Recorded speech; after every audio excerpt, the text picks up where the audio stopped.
बड़ी खबर में आज सबसे पहले आपको बताएंगे मध्य प्रदेश के दतिया में होने वाले उपचुनाव के बारे में, जिसके लिए नामांकन के आज आखिरी दिन बीजेपी उम्मीदवार आशुतोष तिवारी ने अपना नामांकन दाखिल कर दिया है। दतिया के हाई वोल्टेज दंगल में आशुतोष तिवारी के साथ सीएम मोहन यादव और नरोत्तम मिश्रा भी दिखाई दिए। इसके साथ ही ये संदेश दिया गया कि बीजेपी में अब सब ऑल इज वेल है। नामांकन दाखिल करने के बाद बीजेपी ने दतिया में एक जनसभा भी की। नगर पंचायत के अध्यक्ष दतिया में आशुतोष तिवारी के नामांकन के बाद जनसभा में नरोत्तम मिश्रा को भी बोलने के लिए मंच पर बुलाया गया। बोलते बोलते नरोत्तम मिश्रा भावुक हो गए, उनका गला भराया। उन्होंने कहा कि 30 साल में पार्टी ने उन्हें बहुत कुछ दिया है और इस बार भी वो दतिया सीट जिताने के लिए कड़ी मेहनत करेंगे। अरे कांग्रेस के लोगों काम बताओ और वोट मांगो। हम अपने काम बता रहे हैं, तुम अपने बताओ। नहीं, भाजपा में बड़ा अंतर विरोध है। मैं आपको सच बता रहा हूं, दतिया के मालिक को पार्टी ने बहुत दिया है। 30 साल तक जो पार्टी विधायक बना के रखेगी, जो पार्टी 15 साल तक मंत्री बना के रखेगी, और क्या चाहिए पार्टी से? रात दिन भाजपा की सेवा करके, पूरी सेवा करके, मनसा वाचा कर्मणा, एक एक कार्यकर्ता प्राण झोंक देगा आशुतोष भैया के लिए।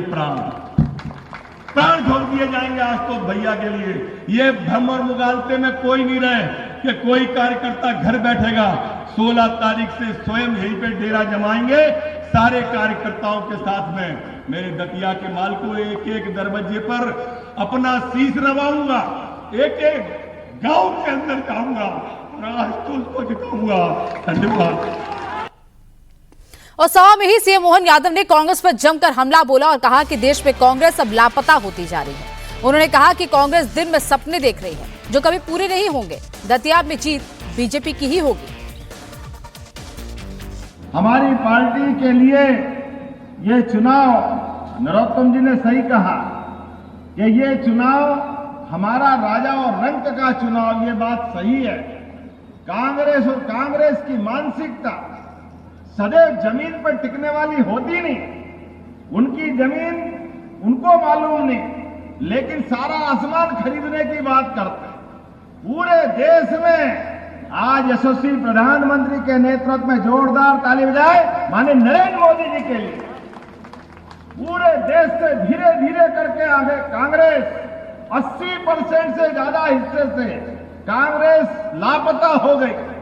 अब तो कई राज्यों में, हमारे राज्य में 20 साल से, गुजरात में 25 साल से, असम में 15 साल से, अब तो जहां भाजपा जीतती है, भाजपा के अलावा कांग्रेस का अता पता नहीं लगता। लेकिन रस्सी जल गई, बल नहीं गया। भाई है कि मानते ही नहीं। अभी भी वही सारे नाटक जो इनके नाना ने किया, इनकी नानी ने किया, उसके बाद में इनके पापा, मम्मी, भैया सब एक लाइन में। सारी की सारी जनता जैसे दो रोटी खाती नहीं है, सबको बेवकूफ बनाने का काम करते हैं। तो वहीं नामांकन से पहले इंडिया टीवी से खास बातचीत में मुख्यमंत्री मोहन यादव ने कहा कि दतिया में बीजेपी की जीत 100% तय है। उन्होंने कहा कि कांग्रेस भ्रम फैलाने का काम कर रही है, लेकिन आशुतोष और नरोत्तम जी साथ मिलकर कांग्रेस को करारी शिकस्त देंगे। नगर पंचायत दतिया उपचुनाव को लेकर मध्य प्रदेश के मुख्यमंत्री खुद मोहन यादव जी यहाँ पर पहुंचे हैं और प्रत्याशी आशुतोष तिवारी जी भी दिखा दिए हैं और जिलाध्यक्ष जी भी दिख रहे हैं। सर, कितनी जीत के प्रति आश्वस्त है तमाम घटनाक्रम? 100% हमारी अपनी दतिया में पीताम्बरा माँ का आशीर्वाद रहेगा और भारतीय जनता पार्टी का हमेशा विजय का परचम लहराया गया है।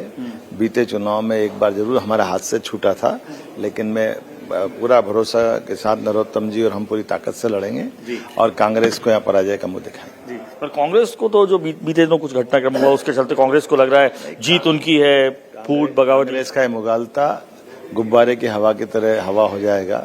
मुझे पूरा भरोसा नरोत्तम जी और हम लोग सब ताकत से यहाँ हमारे प्रत्याशी आशुतोष तिवारी जी की जीत में हम सब शामिल होंगे। आखिरी सवाल ये कि दतिया में हमने देखा विकास बहुत हुआ है, मेडिकल कॉलेज भी है, यहाँ पे एयरपोर्ट भी बन गया है। अब मोहन यादव जी के मन में क्या रोड मैप है दतिया को लेकर? ने ये जो भ्रम फैलाया था कि हम जनता की सेवा करेंगे, जाने क्या क्या बोला था, लेकिन बीते चुनाव में कांग्रेस ने जीतने के बाद जो जनता में निराशा फैलाई है, उसके कारण से जनता उसका बदला लेना चाहेगी। और ये बात सही कि दतिया का विकास माननीय नरोत्तम जी 2008 के बाद से जब यहाँ से आए हैं जीतने के लिए, और जिस प्रकार से यहाँ विकास हुआ, एयरपोर्ट है, मेडिकल कॉलेज है, हर क्षेत्र में हर एक स्थान से जहाँ भी आओ विकास की अगर कहीं से हवा आती है तो बीजेपी के शासनकाल की आती है।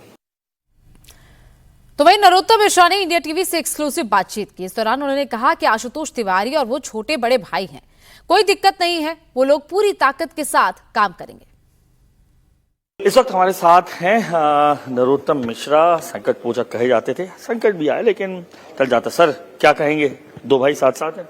दोनों भाई साथ साथ, हम साथ साथ हैं। हम साथ साथ हैं, पर कांग्रेस तो इसी का फायदा उठाने की सोच रही। जो बीते दिनों हुआ उनको लग रहा है कि आपसी फूट थी और मुस्कुराहट तो कहीं से। मैं फूट बोलूंगा अभी मंच से कैसी थी, आप भी सुनना, उसको चलाना जरूर। पर अभी तक नारे लगते थे कि दतिया का नेता कैसा हो, नरोत्तम मिश्रा जैसा हो। नारे में बदलाव है अब नहीं, वास्तव जैसा हो। दोनों भाई हैं, छोटा भाई बड़ा भाई। छोटा भाई बड़ा भाई, तो कोई बिल्कुल दिक्कत नहीं है। सब राई रत्ती दिक्कत नहीं, दम से काम करेंगे, मजा बांध देंगे।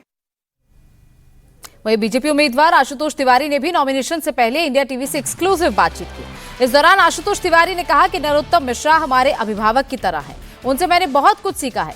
नरोत्तम मिश्रा से रोजाना फोन पर बात हो रही है और नरोत्तम मिश्रा मेरे साथ खड़े हैं।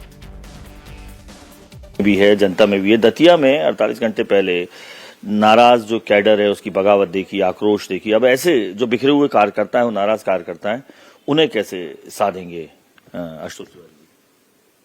देखो, आपने इसमें जो एक बात जोड़ दी कि जो नाराज कैडर है, भारतीय जनता पार्टी एक कार्यकर्ता आधारित राजनीतिक दल है और कार्यकर्ता वैचारिक प्रतिबद्धता के साथ काम करता है। और इसलिए आप यह जानते भी हैं, आपने सुना भी होगा कि शेष अन्य सभी राजनीतिक दलों से भारतीय जनता पार्टी ये राजनीतिक दल अलग है। लोकतांत्रिक व्यवस्था है, अन्य राजनीतिक दलों में उनके कार्यकर्ता को उनके मन की बात कहने का अधिकार नहीं है। भारतीय जनता पार्टी के नेतृत्व की ओर से हमेशा अपने सहयोगी कार्यकर्ता को ये छूट दी जाती है कि आपके मन में अगर कोई बात आ रही है तो आप उसका जिक्र करिएगा। तो मन में बात आती है आशुतोष जी, वो तो सड़कों पर उतर आए, 12 किलोमीटर लंबा जाम लग गया। आपकी जिसको मंदिर मानते हो आप लोग, पार्टी कार्यालय, उसको कब्जे में ले लिया। खुद इंडिया टीवी लगातार रहा ऐसे में, इतनी नाराजगी थी। अब यही नाराज कार्यकर्ता तो सामने है। मालिक थोड़ी कब्जे में लेता है, कार्यकर्ता ही मालिक होता है। भारतीय जनता पार्टी का कार्यकर्ता अगर अपने कार्यालय पर बैठ रहा है आत्मविश्वास के साथ और वो कह रहा है ये हमारा कार्यालय है, तो यही तो वैचारिक प्रतिबद्धता, उसे लगता है ये हमारा मंदिर है। और स्वाभाविक रूप से मनुष्य का स्वभाव जब रहता है तो एक भावनात्मक उबाल आता है। पर अभी यह भी सच है कि आदरणीय नरोत्तम मिश्रा जी हमारे पार्टी के वरिष्ठ नेता हैं। हमारा अपना सौभाग्य इस बात को लेकर के भी है कि हमने उनके साथ में लंबे समय से काम किया है। हमारे अपने जीवन व्यवहार में तमाम सारी चीजें ऐसी हैं जो उनके अनुभव के कारण मुझे सीखने को मिली हैं। हमारे अभिभावक बतौर है, मैं आपको बताऊं, 2003 में ग्वालियर ग्रामीण में पूर्णकालिक के नाते कार्यकर्ता था। तो चुनाव जब वो लड़े थे डबरा से, मैं उस समय डबरा गिर्द से ब्रजेंद्र तिवारी जी लड़े थे और डबरा से डॉक्टर नरोत्तम मिश्रा जी लड़े थे और भांडेर से कमला पतार जी लड़े थे। पूर्णकालिक कार्यकर्ता के नाते एक जो वहां संयोजन की व्यवस्था थी वो मेरी थी, उनके साथ रहा हूं, मैं काम किया है, उनसे सीखने को मिला है और इसी कारण बहुत आत्मीयता का रिश्ता है। पिछले 3, 4, 5 दिन से लगातार फोन पर बातचीत करना, पूछना कैसा क्या चल रहा है। आपकी बात हुई है अभी? हाँ, मेरी बात। कब बात हुई आपकी आखिरी बातचीत जो है अभी कब हुई? मेरी कल भी हुई है, परसों भी हुई है। वहीं दतिया में कांग्रेस उम्मीदवार और 2 बार के विधायक रह चुके घनश्याम सिंह का कहना है कि वो नरोत्तम मिश्रा के खिलाफ चुनाव लड़ने की तैयारी में थे, लेकिन अब उनके मैदान में ना उतरने से उनको पहले ही बोनस पॉइंट मिल गया है। नरोत्तम मिश्रा का टिकट कटने पर बीजेपी में बचे बवाल पर घनश्याम सिंह ने कहा कि मनमुटाव सभी पार्टियों में होता है, लेकिन कांग्रेस के लोग ऐसे कभी सड़कों पर नहीं उतरे। बात करने के लिए हमारे साथ हैं इस वक्त घनश्याम सिंह जी। सर, सबसे पहला सवाल, जो असंतोष बीजेपी में दिखा, कार्यकर्ताओं ने तोड़फोड़ की, बीजेपी कार्यालय पर कब्जा किया, इस बगावत के सहारे घनश्याम सिंह जी चुनाव लड़ने जा रहे हैं कि वहां तो विद्रोह हो चुका है, या कोई प्लान है? देखिए, चुनाव तो पहले ही लड़ने जा रहा था मैं, और नरोत्तम मिश्रा जी के खिलाफ ही लड़ने जा रहा था। कहीं कोई डर भय नहीं था। चुनौती थी, लेकिन उसका सामना करते, उनको भी हराते। ये तो परिस्थिति अचानक निर्माण हो गई। इसके भय पे, इसके बल पे थोड़ी मैं चुनाव लड़ने आया था। ये तो एक बोनस मिल गया, एक्स्ट्रा फायदा मिल गया हमको। भाजपा को कहा जाता था कि पार्टी विथ अ डिफरेंस, समझ में आ रहा है। कांग्रेस के लोग तो कभी ऐसे सड़कों पे नहीं उतरे। मनमुटाव भी होता है, गुटबाजी भी रहती है, हर पार्टी में रहती है, लेकिन ऐसा प्रदर्शन कांग्रेस में कभी नहीं हुआ जो भाजपा में हुआ। तो this is a party with a difference. जैसे ही टिकट मिला, आपने एक बात कही कि नरोत्तम मिश्रा रहते तो स्ट्रॉन्ग दावेदार थे, आशुतोष तिवारी को कोई नहीं जानता। ये कुछ अहंकार जैसी भाषा तो नहीं है? किसमें? मेरे में? कि एक आशुतोष तिवारी के लिए। देखिए, अब आप कहेंगे, आप इसको अहंकार कह रहे हैं, लेकिन ये बिल्कुल वस्तु स्थिति है। आशुतोष तिवारी जी की जो मानसिकता है, नरोत्तम मिश्रा जी से कम डिक्टेटोरियल नहीं है। नरोत्तम मिश्रा जी से ज्यादा ही सिद्ध होगा। वो सेवड़ा से टिकट चाह रहे थे, पिछले कुछ साल से काम कर रहे थे। आप सेवड़ा में जाके देख लीजिए, खासतौर से इंदरगढ़ में, जहाँ के उनके मौसी के लड़के सुरेंद्र भदौलिया जी को उनने जिला भाजपा अध्यक्ष बनाया था। उनके कारनामे देख लीजिए, और उनके पीछे कितनी आशुतोष तिवारी जी की बैकिंग थी, ये देख लीजिए। उनके जब आप कह रहे हैं कि डिक्टेटोरियल दोनों थे, दोनों डिक्टेटरशिप करते थे, तो फिर कमजोर कैसे हुए कि आपने बोला कि वो नरोत्तम जी? नहीं, कमजोर देखिए, वो मानसिकता की बात है। नरोत्तम की जगह वो होते, इतने पावर में होते तो और ज्यादा नुकसानदायक होते, ये मैं कह रहा हूँ। आशुतोष तिवारी जी की वो इतना पावर उनको नहीं था। केवल एक भाजपा का जिलाध्यक्ष था उनके पास, विधायक सेवड़ा में कांग्रेस का था, मैं था। जितना वो कर सके उतना उनने सब किया। वो मुंह से कहना अच्छा नहीं लगता। लूट खसोट दमन जितना यहाँ हुआ उतना ही वहां हुआ। केवल फर्क इतना था कि यहाँ वाले ज्यादा पावर में थे, आशुतोष तिवारी जी इतने पावर में नहीं थे डायरेक्टली, इसलिए वो ज्यादा नहीं कर पाए। उनको यहाँ मौका मिलेगा। मान लीजिए अभी वो जीत गए उपचुनाव में, उनकी सरकार है, वो मंत्री बन गए नरोत्तम जी की जगह, उतने ही पावरफुल। तो मैं बता रहा हूँ, जनता की, दतिया की जनता के लिए दुर्भाग्य की बात होगी। ज्यादा दमन होगा, ज्यादा शोषण होगा, ज्यादा भ्रष्टाचार होगा। दतिया से कांग्रेस की सीट पर घनश्याम सिंह चुनावी मैदान में है और मध्य प्रदेश कांग्रेस के अध्यक्ष जीतू पटवारी ने दावा किया कि इस बार दतिया में घनश्याम सिंह 25,000 वोटों से जीतेंगे। जीतू पटवारी ने कहा कि अगर इस बार नरोत्तम मिश्रा चुनाव लड़ते तो वो डबल मार्जिन से चुनाव हारते। कांग्रेस के सामने चुनौती तो है, इस भीतराघात के भरोसे जो बीजेपी के कार्यकर्ताओं ने दिखाया है, उसके भरोसे चुनाव लड़ेगी, या कोई प्लान चेकआउट किया है जीतू पटवारी ने? पहले जो पुराने मंत्री जी थे, जो पिछली बार चुनाव हारे थे, अगर इस बार लड़ते तो डबल से हारते। और अभी पार्टी 25,000 वोट से यहाँ चुनाव जीतेगी। सवाल ये नहीं है कि बीजेपी के अंदर क्या झगड़ा है, सवाल ये है कि लोग मध्य प्रदेश में परिवर्तन चाहते हैं या नहीं चाहते।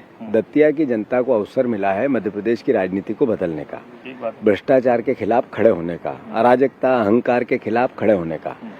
पूरे देश में नैरेटिव है, ये माँ पीताम्बरा माई की धरती है। पूरे देश में एक ही भावना है कि चढ़ावे पे चोरी करने वाले लोगों को जिताएं, आस्था के साथ अत्याचार और अन्याय करने वालों को जिताएं, या आस्था की चोरी करने वालों को जिताएं, या न्याय करें। दतिया की जनता न्याय करेगी। तो ये जो नाराजगी आपको दिखाई दी है, ये किसके लिए थी नाराजगी? जो बीजेपी की तरफ अगर हम बात कर रहे हैं तो बीजेपी का अंदरूनी मामला है। किसने करवाया, क्यों करवाया, कैसे करवाया, किस लिए करवाया। हमारे जो चीफ मिनिस्टर है वो अपना किस तरीके से रोल प्ले करना चाहते हैं, यहाँ के पूर्व मंत्री हैं। बीजेपी के अंदर जिस तरह की अराजकता है, अकल्पनीय है, एक दूसरे पर अविश्वास पराकाष्ठा से ऊपर है। मैं मानता हूँ ये किसी भी प्रदेश के सत्ताधारी दल में इस तरह का असंतोष प्रदेश को नुकसान करता है। आपको नहीं लगता कि सिंपैथी वेव एक चल जाती है कि भाई इतने बड़े कद्दावर नेता को टिकट नहीं दिया, तो वो सिंपैथी वेव भी चल सकती है? आपको लगता है ऐसा? नहीं, बात है ये क्या चलेगा क्या नहीं चलेगा ये तो वक्त बताएगा, पर हम आपको ये कह रहे हैं हम 25,000 से जीतेंगे। दतिया में बीजेपी और कांग्रेस के साथ ही आजाद समाज पार्टी की ओर से दामोदर यादव उपचुनाव की लड़ाई में शामिल हैं। दामोदर यादव ने इंडिया टीवी से एक्सक्लूसिव बातचीत की और उन्होंने अपनी जीत का दावा किया। साथ ही कांग्रेस नेताओं के द्वारा उनको बीजेपी की बी टीम कहने पर भी जोरदार पलटवार किया। इसके साथ ही उन्होंने ये भी खुलासा किया कि कांग्रेस इस बार उनको अपना उम्मीदवार बनाना चाहती थी। दतिया उपचुनाव में आजाद समाज पार्टी के दामोदर सिंह यादव के चुनाव लड़ते ही मुकाबला त्रिकोणीय हो गया है कांग्रेस और बीजेपी के बीच में, और बड़ा सिरदर्द भी बन सकते हैं दामोदर यादव कांग्रेस और बीजेपी के लिए, पिछड़ा वर्ग और ओबीसी के तमाम वोटर्स को देखकर। हमारे साथ इस वक्त मौजूद है दामोदर यादव जी। कांग्रेस ने तो आपको बी टीम कह दिया है। देखिए, कांग्रेस का यही काम है, जब भी देश में कोई तीसरी ताकत देश में, प्रदेश में, जिले में कहीं भी खड़ी होती है तो उसके लिए बहुत आसान होता है, क्योंकि ये मैं इस पे यही जवाब दूंगा, नाच ना आवे आंगन टेढ़ा। खुद तो मुख्य विपक्ष की भूमिका निभा नहीं पा रहे, न केंद्र में, न प्रदेश में, न दतिया के अंदर। तो अगर कोई नया दल तैयार होता है तो उसको बी टीम कहना उनके लिए आसान है। और दतिया से अनुराग अमिताभ हमारे साथ लाइव जुड़ गए। अनुराग, ऑल इज वेल तो दिख रहा है बीजेपी की सभा में मंच पर, लेकिन 2 दिन पहले यहां पर बवाल मचा हुआ था। क्या सब कुछ ठीक है? नरोत्तम मिश्रा अब खुश हैं? नरोत्तम मिश्रा सेटिस्फाइड है जो पार्टी की तरफ से उन्हें कहा गया? और इसके साथ साथ सच पे क्या वो आशुतोष तिवारी के लिए चुनाव प्रचार करेंगे? ऑन ग्राउंड दिखाई दे रहा है ये?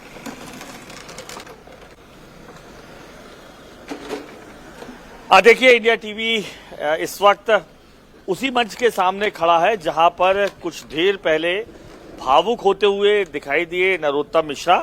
इसी मंच से सैकड़ों कार्यकर्ताओं की भीड़ के सामने उन्होंने उद्बोधन दिया और कहा कि ये ना समझें कि कार्यकर्ता अकेले हैं, वो घर घर जाएंगे, हर घर की चौखट पे जाएंगे और शीश नवाएंगे और वोट मांगेंगे आशुतोष तिवारी के लिए और उन्हें जिताएंगे। और ये कहते कहते वो भावुक हो पड़े। ये वो शख्स भावुक हुआ जिसे संकट मोचक कहा जाता था। नंबर 2 रहे शिवराज सिंह चौहान के पूरे कार्यकाल में, ऑपरेशन लोटस जैसा एक कारनामा किया, कांग्रेस की चुनी हुई सरकार को गिराया। अब उन्होंने सार्वजनिक मंच पर आकर, जहां पर खुद मुख्यमंत्री मोहन यादव थे, प्रदेश अध्यक्ष थे, तमाम मंत्री गण मौजूद थे, उन सबके सामने कार्यकर्ताओं को एक संदेश देने की कोशिश की है। भावुक होते ही ये संदेश गया भी है कि भावनात्मक जुड़ाव अभी भी है उनका बीजेपी के साथ। अगर जिएंगे तो मरेंगे भी बीजेपी के साथ। तो जिस भीतराघात की उम्मीद कर रही है कांग्रेस की, भीतराघात होगा। नरोत्तम मिश्रा कार्यकर्ताओं को समझाइश देंगे बैक ऑफ करने की, और क्रॉस वोटिंग होगी जैसा कि इंडिया टीवी ने पूछा आशुतोष तिवारी से। लेकिन मुझे लगता है कि 2 दिनों तक लगातार चले मंथन के बाद, चाहे मुख्यमंत्री निवास में बुलाया गया हो नरोत्तम मिश्रा को, या कल जिस तरीके की दिल्ली की यात्रा रही हो, हालांकि उन्होंने बोला बड़े नेताओं से मैं नहीं मिला हूं, लेकिन निश्चित तौर पर समीकरण बदले हैं और वो उस मोड पर आए हैं जिसे सेफेस्ट मोड कहा जा सकता है नरोत्तम मिश्रा के लिए, क्योंकि अभी जो है कहानी रुकी नहीं है। ये इस तरीके का संदेश देने की नरोत्तम मिश्रा को कोशिश की है, बावजूद इसके जिस तरीके का विद्रोह किया गया है, उनके समर्थकों द्वारा बगावत की गई है।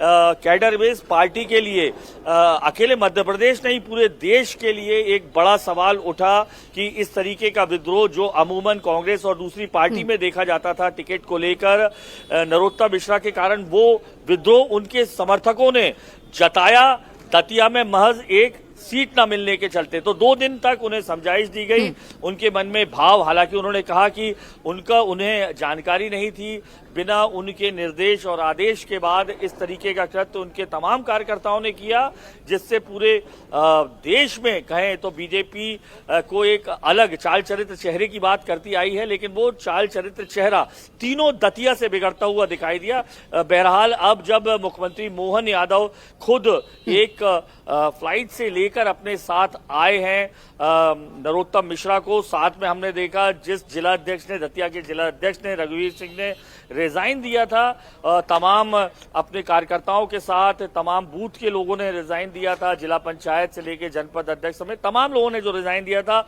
आज इसी मंच पर इन्हीं कुर्सियों में तमाम वो कार्यकर्ता बैठे आए जो बीते 15 सालों से दतिया का एक ही नेता, दतिया का नेता कैसा हो, नरोत्तम मिश्रा जैसा हो का नारा लगाते आया था। लेकिन नरोत्तम मिश्रा ने, जब इंडिया टीवी ने पूछा कि इस तरीके का नारा लगता था, अब इस नारे में क्या बदलाव होगा? अनुराग, ये बदलाव 2017 में आ ही गया जब नरोत्तम मिश्रा वहां से चुनाव हारे, और घनश्याम सिंह कितनी बड़ी चुनौती आशुतोष तिवारी के सामने है, क्योंकि उनका ये पहला चुनाव है। और वहां का जाति समीकरण क्या कहता है, क्योंकि ब्राह्मण वोट भी वहां पर है, लेकिन उससे ज्यादा वोट अनुसूचित जाति का है।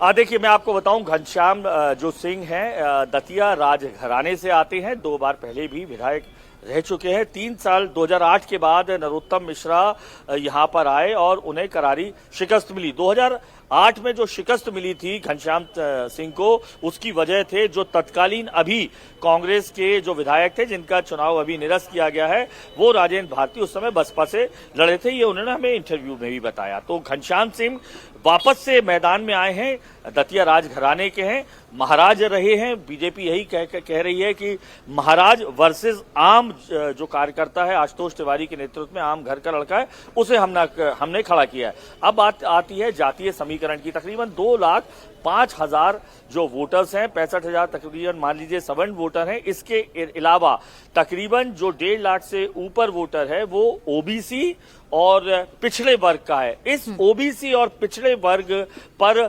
सबकी नजरें हैं।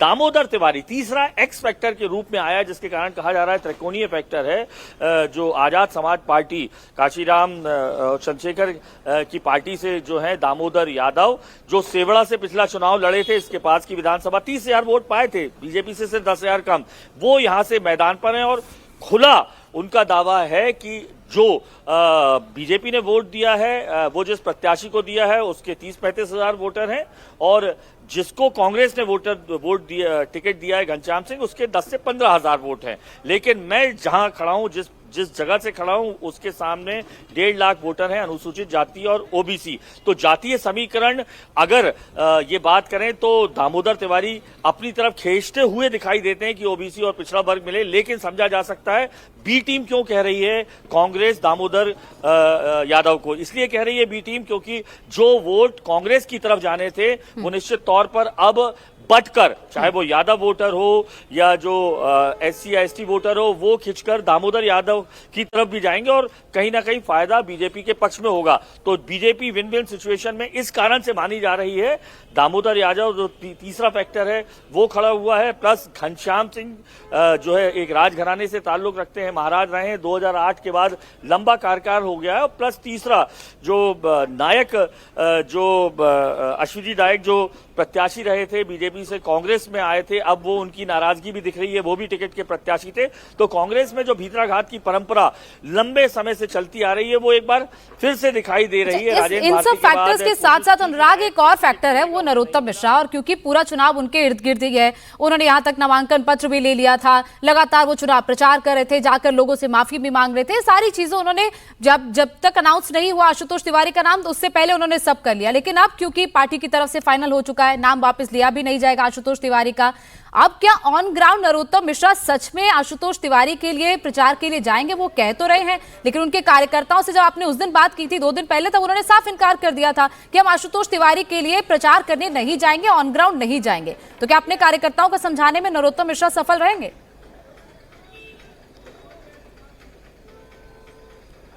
देखिए, राजनीति के यही मोड़ होते हैं जिसे समझाना और समझना बेहद मुश्किल होता है। नरोत्तम मिश्रा ने तो साफ कहा कि मैं पार्टी का कार्यकर्ता हूं, अंतिम समय तक पार्टी के लिए प्रतिबद्ध रहूंगा, जीऊंगा मरूंगा भी पार्टी के लिए। लेकिन महज 48 घंटे पहले उनके फोन स्विच ऑफ करते ही उनके तमाम समर्थक रोड जाम कर देते हैं। 12 किलोमीटर लंबी लाइन लग जाती है एक बीजेपी कार्यालय पर, जिसे मंदिर अमूमन वो लोग कहते हैं बीजेपी के कार्यकर्ता, उस पर कब्जा कर लिया जाता है। 12 से 24 घंटे तक ये तनावपूर्ण स्थिति रहती है। फिर जब नरोत्तम मिश्रा का बयान आता है उसके बाद स्थिति शांत होती है। इंडिया टीवी लगातार बात भी करती है समर्थकों से कि अगर खुद नरोत्तम मिश्रा आपसे आकर कहेंगे कि आशुतोष को तिवारी को वोट देना है तो क्या आप वोट देंगे? आपने खुद देखा, हमने दिखाया भी कि तमाम समर्थकों ने कहा, चाहे दादा यानी नरोत्तम मिश्रा कहें या पार्टी कहे, हमारे लिए पार्टी सिर्फ नरोत्तम मिश्रा है, दादा नरोत्तम मिश्रा, हम वोट नहीं देंगे। लेकिन बीते 2 दिनों में जो जिस तरीके से समीकरण चेंज हुए हैं, बीते 2 दिनों में जिस तरीके से समीकरण बदले हैं और जिस तरीके से आज बीजेपी की तरफ से शक्ति प्रदर्शन वहां पर दतिया में हुआ है, देखना होगा कि इस बार बाजी कौन मारता है, कि कांग्रेस रिपीट करेगी या फिर इस बार आशुतोष तिवारी वहां से चुनाव जीते हैं। बहुत बहुत शुक्रिया अनुराग हमारे साथ जुड़ने के लिए।